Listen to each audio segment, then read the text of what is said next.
आप देख रहे हैं केबीएन न्यूज।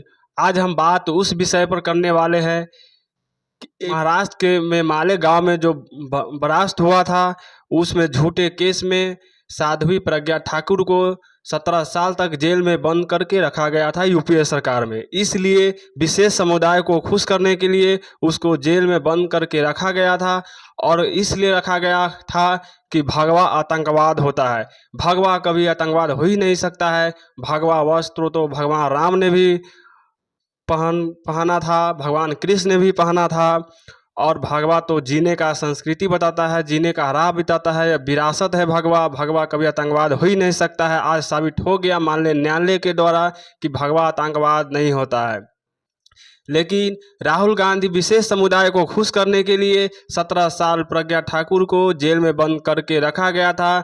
जो सेना के कर्नल जवान थे उसको भी जेल में बंद करके रखा गया, यानी 7 आदमी को बरी किया गया है माननीय न्यायालय के द्वारा। राहुल गांधी सनातन विरोधी है। हम डंके के चोट पर कहते हैं कि राहुल गांधी सनातन विरोधी है, हिंदू विरोधी है, राष्ट्र विरोधी है।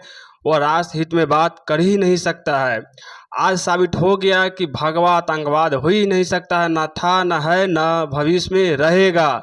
हिंदू धर्म, सनातन धर्म के ऊपर राहुल गांधी जो टिप्पणी करते हैं, जनता अब जाग चुका है। जनता उसको वोट देने वाला नहीं है, क्योंकि अब सभी के पास खबर पहुंचता है। पहले यूपीए सरकार में जनता के बीच जो खबर नहीं जाता था, अब सारे खबर जनता के बीच में जा रहा है। राहुल गांधी अब भूल से भी सत्ता में नहीं आने वाला है और नहीं आएगा। जब जनता उसको कुर्सी पर बैठाएगा ही नहीं तो आएगा ही कैसे। जनता अब जाग चुका है। जनता अब विकास चाहता है, बल्कि हिंदू धर्म विरोधी धर्म को बात करने वालों को हम वोट देंगे ही नहीं।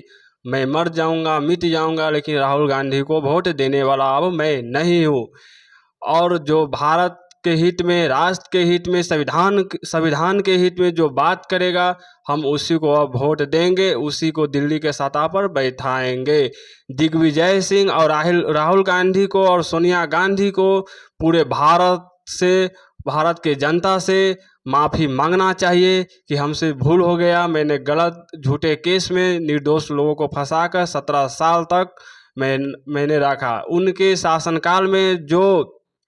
शासनकाल में जो अधिकारी थे, 12 से 13 दिन साध्वी प्रज्ञा ठाकुर को 12 से 13 दिन तक मारा गया, पीटा गया और झूठ बोलवाया गया। उस समय यूपीए का सरकार था और तरह तरह के उन्हें यातनाएं दिए गए। राहुल गांधी को नरक में भी स्थान नहीं मिलेगा, यमराज भी उसको ले जाएगा तो नरक में भी स्थान क्या, उसको तो नाली के कीड़ा में भी स्थान नहीं मिलेगा। उन्होंने बहुत बड़ा अपराध किया, क्योंकि वह साध्वी है।